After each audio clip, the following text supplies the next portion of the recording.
예수께서 대답하여 이르시되 인자가 영광을 얻을 때가 왔도다.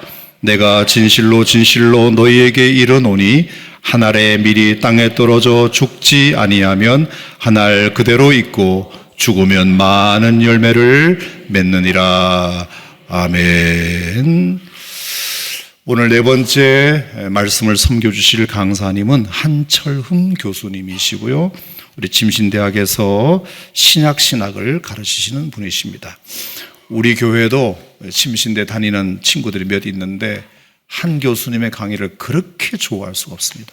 아주 명강사로 학생들이 참 좋아하는 분이신데 오늘 말씀의 대언자로 와주셔서 너무 감사하고요. 우리 한철흠 교수님 나오실 때 따뜻한 박수 해주시기 바랍니다.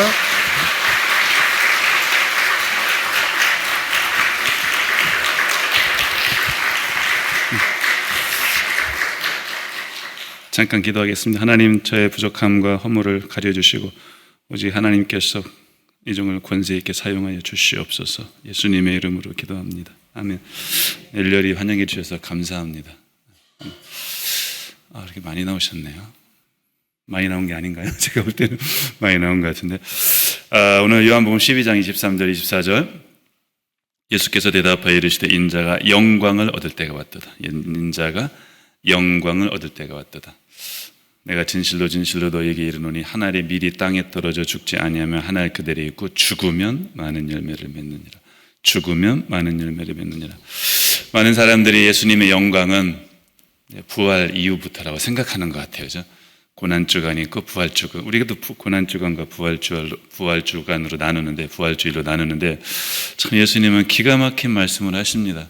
인자가 영광을 얻을 때가 왔도다 말씀하시면서 영광을 무엇부터 시작하냐고 말씀하시냐면은 죽으면이라고 말씀하시는 거예요. 예수님의 영광은 부활부터, 부활, 승천, 승귀 이런 것으로부터 시작되는 것이 아니고 무엇으로부터 시작된다? 그냥 그대로 죽는 것이 아니고 호상이 아니고 만수무강이 아니고 십자가 지시고 죽으시는 것부터 영광이라고 말씀하시는 것이 참 요한복음이 우리에게 가르쳐주는 참 귀한 진리인 것 같습니다. 왜 십자가가 영광인가요? 십자가는 사랑의 표시이기 때문에 영광입니다. 하나님 우리를 사랑하시는 것을 어떻게 보여주다 환자를 치료하고 귀신을 쫓는 것도 하나님의 사랑의 표시이지만, 하나님의 능력의 표시이지만 내가 너희들을 이만큼 사랑한다는 것을 더 이상 보여줄 수 없는 거예요. 십자가가 지시는 것만큼. 전 어렸을 때 엄마 아버지가 학교 오는 거 싫어했어요. 왜 싫어했는지 아세요? 제가 이렇게 부류자는 아닌데 시골 분이니까 막 주름살이 많잖아요. 그러면 엄마 아빠가 나이 많은 게 창피한 거야. 사춘기 때. 지금 생각하면 그렇게 창피했던 모습이 그렇게 창피할 수가 없어요. 진짜 가서 내가 한 대 줘받고 싶어. 몰랐어요. 정말 몰랐어요. 부모님의 주름살은 사랑의 흔적이기 때문에 그게 영광스럽다는 걸 그때는 몰랐어요. 십자가를 보시면서 예수님의 고통만 생각하지 마시고 예수님의 사랑을 생각하시기를 바랍니다. 저 어렸을 때 그런 오바지 한마디로 그런 고민했어요. 내가 공산당에 와가지고 내 머리에 총을 들이대면 내가 예수를 부인하진 않을 것 같은데 총 한 방 맞고 죽으면은 멋있을 것 같은데 하나님을 실망시키지 않을 것 같은데 나를 고문하면 내가 예수님을 믿을까 그런 고민한 거야. 요즘은 안 그러시. 옛날에는 그렇게 십자가 설교 많이 했어요. 우리 동네에서는 그랬어요. 충남아 상군 염치면 산양리에서는 그런 설교 많이 들었어요. 그래가지고 내가 물고문 고춧가루 고문 당하면 예수님을 부인하지 않을까 그런 고민을 한 거예요. 그때 제가 몰랐던 게 있어요. 내가 예수님을 위해서 얼마나 많은 고통을 참을 수 있는지를 생각하기 전에 내가 예수님을 얼마나 사랑하는지를 생각했어야 돼. 예수님이 왜 그런 고통을 참으셨습니까? 그만큼 나를 사랑했기 때문에. 내가 예수님을 사랑하면 그만큼 참을 수가 있는 거예요. 여러분의 새벽마다 애들 밥 해줍니까? 사랑하니까 안 힘드는 거예요. 근데 자식은 부모를 위해서 새벽에 밥 해주는 게 그렇게 힘들어요? 자식도 부모를 사랑하지만 부모가 자식을 사랑하는 것만큼 사랑하지 않기 때문이에요. 우리가 십자가를 볼 때마다 내 저런 고통을 나도 십자가를 지라고 하는데 누구든지 자기를 부인하고 자기 십자가를 지지 않으면 능히 나의 제자가 될 수 없다고 말씀하셨는데 내가 얼마나 십자가를 질 수 있을까? 그렇게 생각하는 것은 얼마나 아름다운 고민입니까? 그렇지만 그것보다 더 중요한 고민이 있어야 되는 거예요. 나는 예수님을 얼마나 사랑하는가? 갈라디아서 6장 18절이 마지막 구절인데 6장 17절에서 바울 사도가 이렇게 말합니다. 이후로는 누구든지 나를 괴롭게 하지 말라. 내가 내 몸에 예수의 흔적을 지니고 있노라. 예수의 흔적을 지니고 있노라. 또 성서학자는 가끔 헬라어 히브리어를 써줘야 권위가 서거든요. 미안해요. 타 스티그마타 투 예수. 예수는 헬라어로도 예수야. 예수의 스티그마타 흔적. 영어 단어 중에 스티그마란 말이 있어요. 스티그마. 이 흔적이란 말은 원래 노예들이나 군인들이 내가 누구 장군에게 속해 있다고 막 여기다가 막 브랜드라고 하죠. 낙인 찍듯이 노예가 막 아니면 바늘 같은 거를 막 새기는 거예요. 뭐 말 망아지 엉덩이에 이렇게 낙인 찍듯이 그런 거거든요. 이게 도대체 무슨 뜻이냐? 많은 해석이 있지 않아요. 이거는 거의 학자들이 동의하는 바예요. 고린도후서 11장 23절 27절을 읽겠습니다. 우리가 예수님의 고난 주간에 바울이 얼마나 고난을 당했는지 생각해 보는 것도 의미가 있을 것 같아요. 내가 수고를 넘치도록 하고 옥에 갇히기도 더 많이 하고 매도 수없이 맞고 여러 번 죽을 뻔하였으니 유대인들에게 40에서 하나 감한매를 5번 맞았으며 3번 태장으로 맞고 1번 돌로 맞고 3번 파선하고 일주일을 깊은 바다에서 지냈으며 여러 번 여행하면서 강의 위험과 강도의 위험과 동족의 위험과 이방인의 위험과 시내의 위험과 광야의 위험과 바다의 위험과 거짓 정죄 중의 위험을 당하고 또 수고하며 애쓰고 여러 번 자지 못하고 줄이며 목마르고 여러 번 굶고 춥고 헐벗었느라. 아까 예수의 흔적이라고 했는데 헬라어는 원래 예수의 흔적들이에요. 복수예요. 그러니까 바울의 몸에는 삶에는 예수의 흔적들이 무지하게 반한 거죠. 여러분 예수의 흔적이 몸에 있습니까? 저는 이런 상상을 해봤어요. 천국 가면 예수님은 저에게 너 나 때문에 얼마나 복받았니? 이렇게 묻지 않으실 것 같아요. 그냥 그런 느낌적 느낌이 있어요. 예수님은 나에게 이렇게 물어보실 것 같아요. 너 나 때문에 얼마나 고생했니? 2가지 의미가 있죠. 내가 고생한 걸 아시고 너 참 고생 많았지? 얼마나 고생이 많아서 이런 의미도 있지만 하나님이 예수님이 아시면서 물어볼 수도 있을 것 같아요. 너 나에게 보여줄 수 있는 흔적이 얼마나 되니? 바울 사도 아마 제일 먼저 손들 거예요. 나 이런 흔적이 있다고. 왜 내 몸에 있는 예수의 흔적이 영광의 흔적입니까? 예수님을 향한 사랑의 표시이기 때문에 영광스러운 거예요. 그게 사랑의 표시가 아니고 다른 목적이라 하면 전혀 의미가 없는 거예요. 요한계시록 1장 9절 봅니다. 나 요한은 너의 형제요. 할렐루야. 형제라고 하잖아요. 예수의 환난과 나라와 참음에 동참하는 자라. 하나님의 말씀과 예수를 증언하였으므로 말미암아 밤모라 하는 섬에 있었더니. 자기를 소개하면서 내가 저처럼 유학 가서 10년을 고생했고 제 딸이 초등학교 1학년 때 친구들이랑 얘기하는데 아빠가 미국에서 유학생활을 10년 했다는 말을 했대요. 그랬더니 친구들이 그랬대요. 그럴 리가 없다고. 애들은 미국은 한 일주일, 2주일 갔다 오는 거지 10년 있는 곳이 아닌 거야. 학위가 몇 개이고 그런 거 소중하죠. 그렇지만 우리가 예수님께 보여드릴 진정한 스펙은 무엇입니까? 나 예수의 환난에 동참했던 자라. 똑같지 않습니까? 십자가를 영광스럽게 여기는 예수님이나 그 숱한 상처, 아픔, 고통을 자랑스럽게 스펙으로 내세우는 바울사도나 나 예수의 환난과 나라와 참음에 동참하는 나 요한이라. 요한의 상황을 다 아는 사람이 이게 거짓말이면 다 속으로 비웃을 거 아니야. 아마 요한계시를 그 자리에서 찢어졌을지도 몰라요. 거짓말한다고 요한 목사님이. 지금까지 보존되었는 것 다 사실인 거죠. 심지어 지금은 밤모라는 섬에 갇혀 있다. 한 40년 전에 들은 예화인데 실제로 있었다고 들었는데 저는 이 예화가 거짓말 같아요. 어떤 목사님이 전도사님인지 목사님이 토요일에 성도들이 장의자 있잖아요, 그죠? 저는 이런 장의자가 좋아요. 개인의자가 싫어. 너무 좋아. 장의자 이렇게 걸레질 하는 거예요. 성도가 없으니까. 갑자기 시험이 든 거죠. 그래가지고 갑자기 십자가를 쳐다보니까 갑자기 부화가 나는 거예요. 그러면서 냅다 걸레를 십자가에 집어 던졌대요. 내가 이러려고 신학교 갔냐고. 내 말씀들을 성도들이 앉아 의자를 닦는 것조차 영광스럽게 여기지 못하는 사람이 어떻게 목사가 될 수 있겠습니까? 저에게 주는 말씀이라고 저는 생각합니다. 오늘의 설교 제목이 강사랑이에요. 의아하셨죠? 전혀 의아하지 않으셨어요? 바다사랑, 강사랑, 그런 강사랑이에요. 저는 학생들을 잘 안 믿어요. 줌 같은 거 수업할 때도 학생들이 있는지 늘 확인을 해요. 끄고 막 딴 데 가거든요. 그래서 출석 부를 때도 가끔 이렇게 확인해. 막 쉬는 시간마다 확인해요.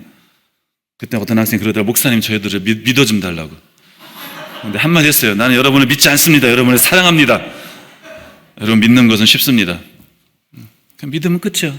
신랑이 어디 갔는지 애들이 어디 갔는지 믿으면 끝이야. 편해요. 사랑은 그렇지 않아요.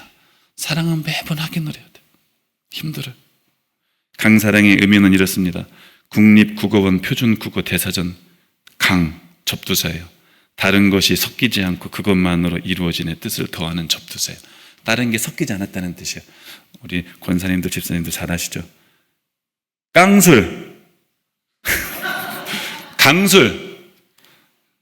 깡술 술이 센 술을 말하는 게 아니에요. 고량주 그런 뜻이 아니야. 깡술이 무슨 뜻이에요? 안주가 없는 술이에요. 깡소주? 강한 술이 아니에요. 소주는 다 강해요. 안주 없이 마시는 게 강술이에요.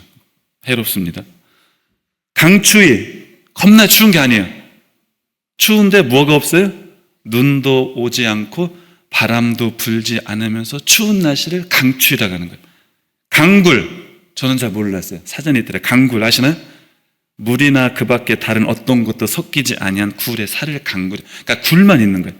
강참숯, 다른 나무의 숯이 조금 더 섞이지 않은 참숯만 있는 거니까 강이 참 아름다운 말이에요. 그래서 제가 신조어를 만들었어요. 강사랑. 강한 사랑이란 뜻이 아니에요.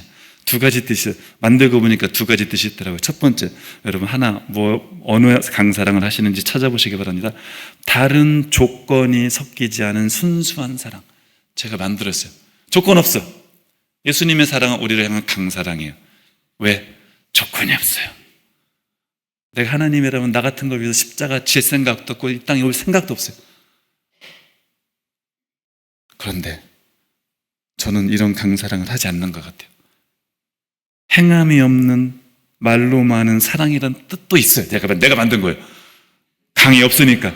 사랑은 사랑인데 안주 없는 술처럼 행함이 없는 사랑도 강사랑이라고 쓸 수 있을 것 같아요.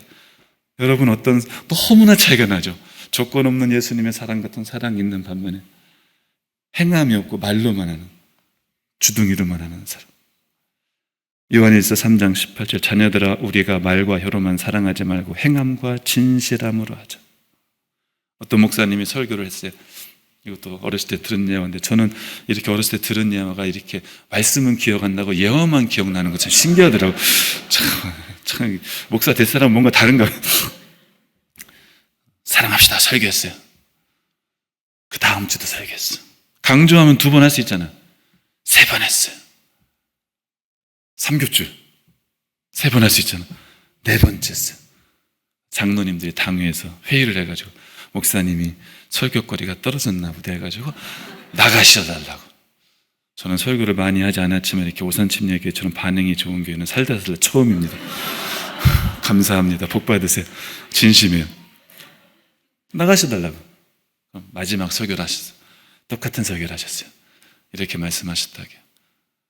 사랑만큼 중요한 게 없는데 첫 주 설교했는데 성도들이 변화가 하나도 없어가지고 내가 설교할 것이 많이 있지만 다른 설교함들 무슨 의미가 있을까? 2번째 했는데도 전혀 변화가 없어가지고 한 번 더 했고 그랬다고 해요. 그럼 목사님은 어떻게 내쫓을 수 있겠습니까? 제가 옛날에 사랑 설교를 했어요. 이런 주제는 아니지만 그때 어떤 분이 누구라고 말을 못해서 목사님 오셔가지고 저한테 이런 말씀을 하셨어요. 설교 좋았다고. 근데 정말 근데 내가 마음 아픈 얘기를 하셨어요. 사랑은 꿈도 못 꿈도 못 꾸고 다른 얘기를 하시더라고요. 제가 충격을 받았어요. 거기서 사랑을 꿈도 못 꾸면 그 설교는 내가 잘못한 거잖아요. 그죠? 딴 설교는 다 버려도 그 설교의 핵심은 사랑이었는데, 믿음은 좋은데 사랑이 없다는 말은 인물은 좋은데 이목구비가 뚜렷하지 않다는 것과 똑같습니다. 말이 안 되는 거예요. 공부는 잘하는데 국영수를 못한다는 것과 똑같아요. 사회 중요하죠. 그렇지만 입시에는 국영수가 중요하잖아요. 운동은 잘하는데 근력과 지구력과 순발력이 약하다는 것과 똑같아요. 영성은 좋은데 인성은 나쁘다라는 말과 똑같아요. 아니, 어떻게 저는 대한민국 교회에 재현하고 싶어요. 영성은 좋은데 인성은 나쁘다는 말은 말이 안 되는 거예요. 형용모순이에요. 영성의 핵심 인성인데 영성은 좋은데 인성이 나쁘다는 것은 말이 안 되는 거예요. 저분은 참 신앙생활은 잘하는데 사랑이 없다라는 것은 정말 말이 안 되는 거예요. 인생의 근본 문제는 무엇입니까? 내 백성이 지식이 없으므로 망하는도다. 호세아 4장 6절. 지식이 있는 이들의 근본 문제는 사랑이 없는 거예요. 우상의 재물에 대하여는 우리가 다 지식이 있는 줄을 아나 지식은 교만하게 하며 사랑은 덕을 세우느니라. 그래서 덕을 세운다는 말은 오이코 도매어인데 집을 세운다는 뜻이에요. 교회의 집은 뭐로 세우는 거예요? 영어로 빌드업이라고 부르는 거예요. 다 사랑으로 세우는 거예요. 서기관 중 한 사람이 그들이 변론하는 것을 듣고 예수께서 잘 대답하신 줄 알고 나와 묻되 모든 계명 중에 첫째가 무엇이니까? 모든 계명 중에 첫째가 무엇이니까? 여러분 죄송합니다. 제가 시간 지키려고 했는데 그냥 할게요. 모든 계명 중에 첫째가 무엇이니까? 한문으로 말하면 지상명령에 물어본 거예요. 지상명령이 잃을지 지극할지 윗상, 위로 가다 보면은 맨 끝에 걸리는 것, 더 이상 올라갈 수 없는 것이 지상명령인 거예요. 가끔 신학생 중에 지상명령 지자를 땅지자로 하시는 분이 계세요. 힘들어요. 예수님이 산상수훈은 땅에서 했으니까 산상명령이고 갈릴리 바닷가에서 하시는 명령은 수상명령이고 재림하면서 승천하시면서 하신 말씀은 공중 그 순간이야. 지상명령은 성경을 다 요약해 압축해서 다 끓이면 마지막에 남는 것이 무엇이냐라고 예수님께 물어보셨을 때 지상명령이 무엇이냐라고 물으신 거예요. 예수께서 대답하실 때 첫째는 이것이니 이스라엘아 들으라 주 곧 우리 하나님은 유일한 주시라 내 마음을 다하고 목숨을 다하고 뜻을 다하고 힘을 다하여 주 내 하나님을 사랑하라 하신 것이요 둘째는 이것이니 네 이웃을 네 자신과 같이 사랑하라 하신 것이라 이보다 더 큰 계명이 없느니라. 에베소 교회 내가 네 행위와 수고와 네 인내를 알고 또 악한 자들을 용납하지 아니한 것과 자칭 사도라 하되 아닌 자들 시험하며 그의 거짓된 것을 네가 드러낸 것과 에베소 교회는 얼마나 신학이 탄탄했냐면은 엉뚱한 사람이 설교 이상하게 하면 성도들이 다 알아. 저거 말씀 틀리다고. 그런데 이 교회에 치명적인 약점이 있어요. 그러나 너를 책망할 것이 있나니 너의 처음 사랑을 버렸느니라. 신학이 건전하면 사랑이 없어도 교회가 있을 법하잖아요. 예수님은 놀라운 말씀을 하셔요. 5절에 네 촛대를 그 자리에서 옮기리라. 아무리 말씀이 건전하고 신학이 좋고 그래도 사랑이 없는 교회는 존재할 가치가 없다고. 저는 이 말씀 아직도 이해를 못하겠어요. 나 같으면 아무리 사랑이 없어도 말씀이 오르면 교회는 굳건히 서야 되는데 촛대를 움직인다는 말씀이 저는 아직도 정확하게 이해가 안 돼요. 사랑이 없는 교회는 존재할 이유가 없다고 예수님은 생각하시는 것 같아요. 반대로 사랑은 있지만 거짓 선지자를 용납한 두아드라 교회도 이런 질책은 안 받았어요. 내가 사람의 방언과 천사의 말을 할지라도 사랑이 없으면 소리나는 구리와 울리는 꽹과리가 되고 내가 예언하는 능력이 있어 모든 비밀과 모든 지식을 알고 또 산을 옮길 만한 모든 믿음이 있을지라도 사랑이 없으면 내가 아무것도 아니에요. nothing인 거예요. 폼 잡지 마셔요. 내가 내게 있는 모든 것으로 구제하고 또 내 몸을 불사르게 내어줄지라도 사랑이 없으면 내게 아무 유익이 없느니라. 진정한 컴플렉스는 무엇입니까? 기독교인에게 사랑이 없는 거예요. 은사가 없는 건 컴플렉스가 아니에요. 방언 좀 못하면 어때요? 제가 방언 못하거든요. 괜찮아요. 내게 필요 없으니까 안 주신 거예요. 은사는 없어도 되고 있어도 되고 그렇지만 사랑의 열매가 없으면 그거는 믿음을 심각하게 고민해 봐야 돼요. 오직 성령의 열매는 사랑인 거예요. 숫자 1과 2와 3이 놀고 있었어요. 1과 2가 놀고 있었어요. 숫자 3이 왔어요. 빨리 말하니까 되게 힘드네요. 숫자 1하고 2가 놀고 있는데 숫자 3이 왔어요. 3이 이렇게 말했어요. 나랑 같이 놀아. 그랬더니 숫자 1과 2가 뭐라고 했는지 아세요? 사랑해 이렇게. 사랑 돌라고. 그가 찔림은 우리의 허물 때문이요 그가 상함은 우리의 죄악 때문이라. 그가 징계를 받음으로 우리는 평화를 누리고 그가 채찍에 맞음으로 우리는 나음을 받았도다. 예수님이 채찍에 맞아서 나았어요. 저는 이 말씀이 엊그저께 갑자기 저에게 크게 다가왔어요. 누가 아파야 낫는구나. 내가 아파야 내 자식이 낫고, 내가 아파야 내 아내가 낫는 거예요. 내 교수가 아파야 학생들이 낫는 거예요. 집안이 평안하십니까? 할렐루야. 남편 좋고 아내 좋고 자식 좋고 시어머니 며느리 다 좋아서 평안한 집안이 세상에 몇이나 되겠어요. 여러분, 집안이 평안하다는 것은 누군가 아픈 사람이 있다는 거예요. 그게 우리가 돼야 되는 거예요. 집안의 청소가 깔끔합니까? 누군가 치우는 사람이 있는 거예요. 누군가의 희생과 눈물의 기도가 있기 때문에 오산침례교회가 지금 이렇게 부흥하는 거라고 저는 믿어요. 누군가 우는 사람이 있는 거예요. 누군가 화장실 청소하는 사람이 있으니까 깨끗한 거예요. 그냥 되는 게 어디 있습니까? 10,000달란트 빚진 자 하나를 데려오고 100달란트가 시간 관계에서 10,000달란트를 용서해 줬어. 100데나리온을 용서 못해. 계산해 봤어요. 100데나리온은 1,000,000원이에요. 10,000달란트는 최소 6조야. 우리가 누군가를 용서하는 것은 1,000,000원을 탕감해 주는 거랑 똑같아요. 여러분, 1,000,000원 적어요? 작아요? 굉장히 큰 돈이야. 내가 누군가 허물을 덮어주는 것은 1,000,000원을 손해보는 거예요. 그렇지만 그것만 보면 절대 용서 못해요. 하나님이 나에게 용서해 주신 6조를 생각해 보세요. 6조. 1,000,000원 어려워요. 하나님이 10데나리온, 100데나리온. 내가 누군가를 용서하는 것을 100데나리온이라고 했어요. 1,000,000원 큰 돈이에요. 저한테는 커요. 저 어지간해. 그렇지만 6조에 비하면 3발의 피인 거예요. 제가 군대 갔는데 힘든 게 2가지가 있더라고요. 첫 번째는 행군이었어요. 저는 머리도 크고 발도 커가지고 막 헬멧도 안 맞고 막 바지도 작고 막 군화도 작아가지고 행군을 7시간, 8시간 하는데 마지막 2시간은 걸을 때마다 얼마나 힘들었는지 몰라. 막 물집이 잡혀가지고 예수님의 십자가를 생각 안 할 수가 없어. 내가 교회를 안 다녔어도 생각했을 것 같아. 근데 그것보다 훨씬 힘든 게 있어요. 가스실이라고 있어요. 1분 팀이 있고 3분 팀이 있는데 우리는 1분으로. 교관이 그러더라고요. 1분이나 3분이나 똑같이 힘들대. 왜? 극도의 고통이기 때문에. 전 행군을 다시 할래? 아니면 행군 안 합니다. 가스실 갑니다. 제가 대상포진 걸려봤는데 대상포진 10번 걸릴래? 가스실 갈래? 저는 대상포진 10번 걸려요. 다 제대하면 멋있게 말하지만 그때는 얼마나 찌지들 다 눈물 콧물 흘리고 막 벽 긁고 어떤 애는 먼저 튀어나와가지고 그저 다시 들어가고 그래서 힘들어요. 제가 가끔 생각해봐요. 목사님도 영성스러네? 성도님도 영성스러네? 교수님도 부를 필요 없어요. 다 성도님들 가스실에 한번 들어가면 돼요. 제가 가스실에 들어갈 때 이런 생각을 했어요. 참고 1분쯤 할 것 같다.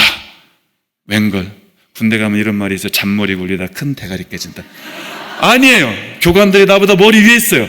가자마자 막 쪼그려뜨기 시키고 막 애국가 굴르고 마스크를 벗자마자 숨을 안 쉴 수가 없어. 딱 벗는데 한 2초, 1초. 제가 91년도 23살에 군대 갔는데 전 그때 깨달았어요. 자살하는 사람도 옥상에서 떨어지다가 충분히 회개할 수 있겠구나. 내가 가스를 1초, 2초 마시고 나서 나의 23년 동안의 모든 죄를 회개하고 혼자는 지금보다 영성이 더 좋았어. 여러분, 저도 정말로 말할 수 없는 저에게 슬픔을 준 사람이 있어요. 난 그 사람이 천국에 있으면 가기 싫을 정도로. 물론 농담이에요. 천국은 가야죠. 그런 사람이 있지만 하나님이 나한테 물어보신다면 너 걔를 용서할래? 가스실에 한번 갈래? 그럼 저 용서합니다. 용서 힘들어요. 1,000,000원 손해보는 거예요. 그렇지만 6조에 비하면 아무것도 아니에요. 예수님이 맞으신 채찍 한 방보다 난 쉽다고 생각해요. 그 자존심 개나 주세요. 용서, 사랑 못하는 거? 저는 그게 얼마나 힘든지도 알지만 1,000,000원만큼 힘들지만 예수님이 받으신 고통에 비하면 아무것도 아니라고 저는 생각합니다.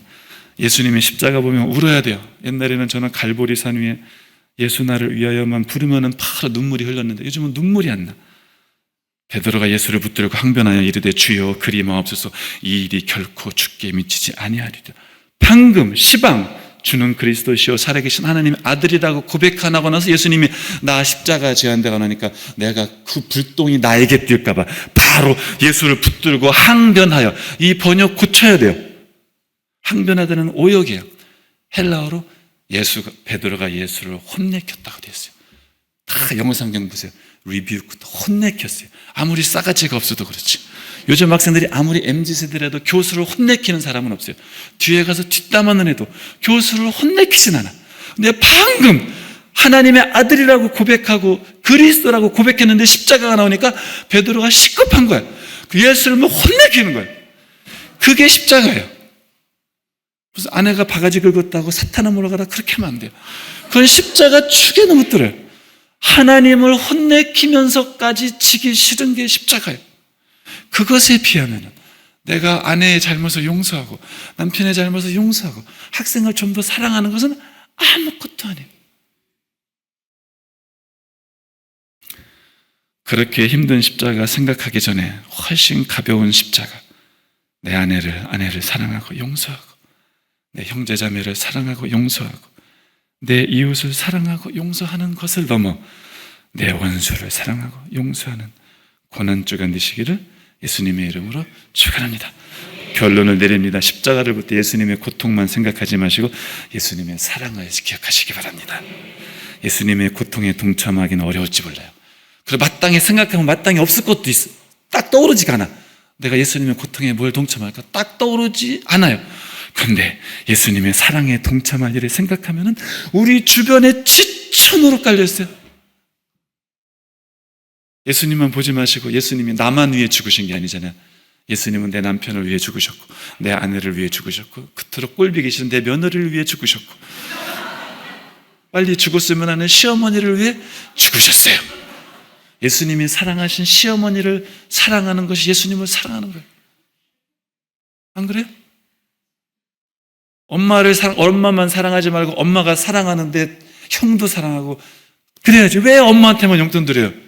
용돈 안 줘도 좋으니까 지들끼리 우리 아버지 늘 그러세요. 동기간에 잘 살라. 그게 무슨 말인지 몰랐는데 그거 보니까 부모님에게 잘하는 거 못지않게 동기간에 잘 사는 게 얼마나 효도인지 모르겠어요.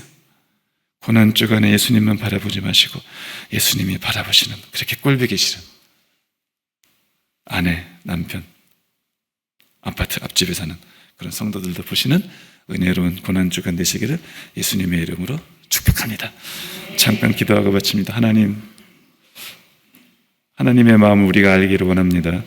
예수님의 그 십자가의 고통, 우리가 언젠가는 동참해야 되겠지만 그것과 동시에 예수님이 나를 얼마나 사랑하셨는지, 나만 사랑한 것이 아니고 내가 미워하는 그 사람도 사랑하셨음을 기억하게 하시고 작은 사랑을 내 가까이에 있는 배우자, 자녀, 부모, 시어머니, 며느리에게 실천할 수 있는 예수님을 감동시키는 고난주간 될 수 있도록 하나님, 이 생각 악한 마귀가 뺏어가지 못하도록 일주일 내내 아니 평생 지켜주시옵소서.